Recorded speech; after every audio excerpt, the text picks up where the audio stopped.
Would you rather be the world's greatest lover, but have everyone think that you're the world's worst lover, or be the world's worst lover, but have everyone else think that you're the world's best? Based on how you answer this question, I can make a pretty accurate guess about your current financial situation.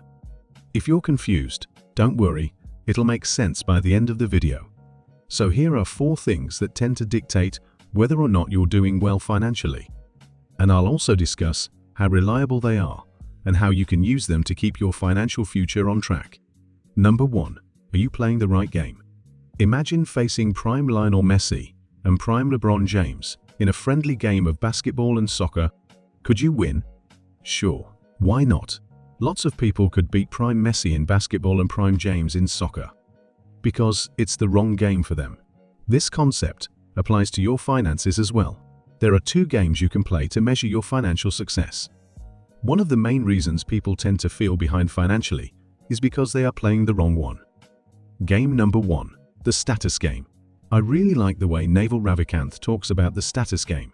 He points out that the problem is that to win a status game, you have to put somebody else down.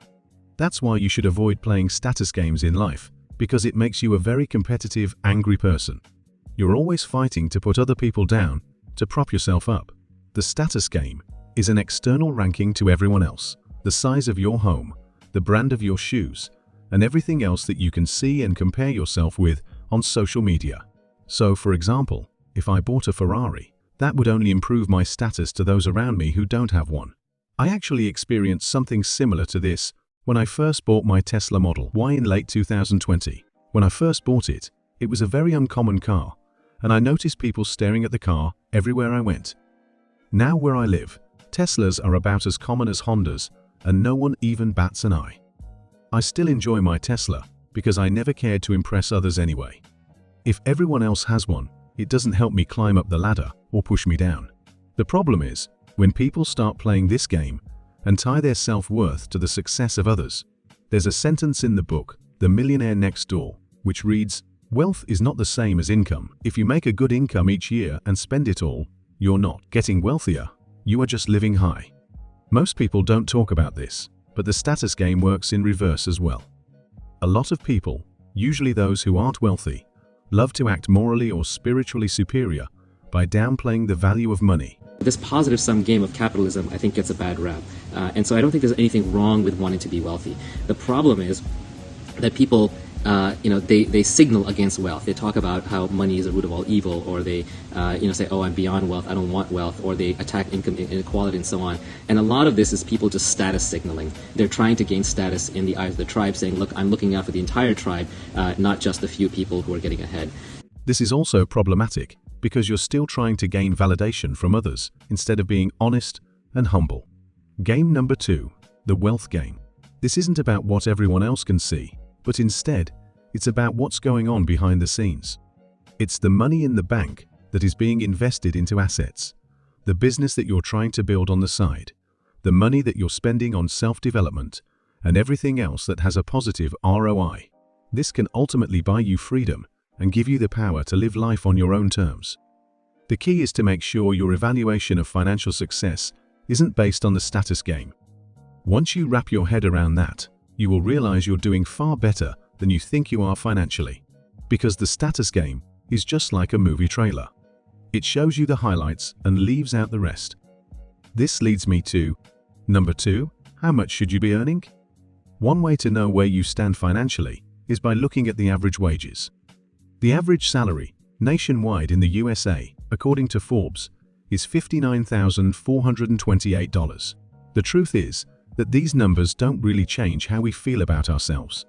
For starters, countless studies show that our friends and peers have a bigger effect on how we see our own financial success than society as a whole.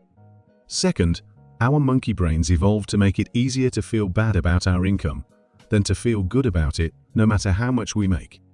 Loss aversion is the idea that the pain of losing something is twice as strong in our minds as the pleasure of getting something.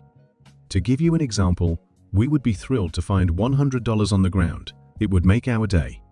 But what if we lost that same 100? The pain would be much worse than the happiness we felt at first. A research paper on social comparison says that the same idea can be used to explain how much money we make. You might be a little happier with your pay if you learned that you make more than your friends or co-workers, but that feeling won't last long. However, if you found out you were making less money than them, that would make a much bigger impact on your overall happiness levels, and you would feel a lot less satisfied knowing that you're earning less than them. We may be doing better than 99% of the people in our circle, but if there's even one person who seems to be doing better, it can make us doubt our own progress. As we move up the ranks and make more money or level up, our peers and the people we compare ourselves to also move up. So how do we get out of this vicious cycle? I'll go into the actionable steps that you can follow in just a moment. But first, let's talk about it. Number 3, getting the 3 fundamentals right. The first of the 3 fundamentals is, number 1, to be fully aware of your relationship with money. This means knowing your financial health, your income, and your expenses, and then finding ways to live below your means. In other words, increase your income and slash or reduce your spending so that you have enough money left over to save or invest. That leads me to the second fundamental, which is, number 2, having an emergency buffer. Having a set amount of money saved up for emergencies puts you at an advantage compared to most people. Surprisingly, just 39% of Americans can handle a sudden $1,000 expense. So if you've managed to set aside even just a month's living expenses in an emergency fund, you're already ahead of the curve. Then, the final part of these 3 is far easier said than done, especially in the current climate, and that is, number 3, have manageable debt. It's not just about buying stuff on credit that you can't afford. It's also about not getting stuck in a position where you need to borrow money just to pay your basic living expenses. The average American owes about $32,878, not counting house loans. And a lot of people are using credit cards more than ever. In fact, nearly half of the people between 25 and 34 have gotten another credit card in recent times. Some experts think it's because prices are going up and people are trying to keep living the way they're used to. Since they didn't increase their income, they resorted to taking on more debt. So, if you can save some money, build an emergency fund, and pay your bills without going into debt, you're doing better than a lot of people. But knowing this might not make you feel great. Why not? Loss aversion. And that's where the 4th rule comes in, and that is, number 4, use the lens of an individual rather than society. There is a quote that I really like, and it goes like this: if you change the way you look at things, the things you look at change. Our perception of how well we're doing is massively driven by society's expectations and comparisons. Society applauds lavish lifestyles, employment rankings, and monetary achievements. But if we rewire our thoughts to look at our own success through the eyes of us as an individual, as opposed to through the eyes of society, we can see ourselves from a completely different lens. And when you do this, it sets you free from comparison. It gets you free from expectations. It gives you the freedom to not play a game where other people are making the rules. Warren Buffett has talked about living by this inner scorecard, and when you do this, you avoid status games entirely. He says you should think about how you'd answer the following question: would you rather be the world's greatest lover, but have everyone think that you're the world's worst lover? Or be the world's worst lover, but everyone else thinks that you're the world's best? In other words, which do you value more? Other people's opinion of you or your own? Let me know in the comments, and keep it PG-13. Now, if you really want to take your finances to the next level, you need to take advantage of the upcoming recession of 2024. But most people get overwhelmed and they shut down. Do not let that be you. The intelligent path forward is always a combination of information and action.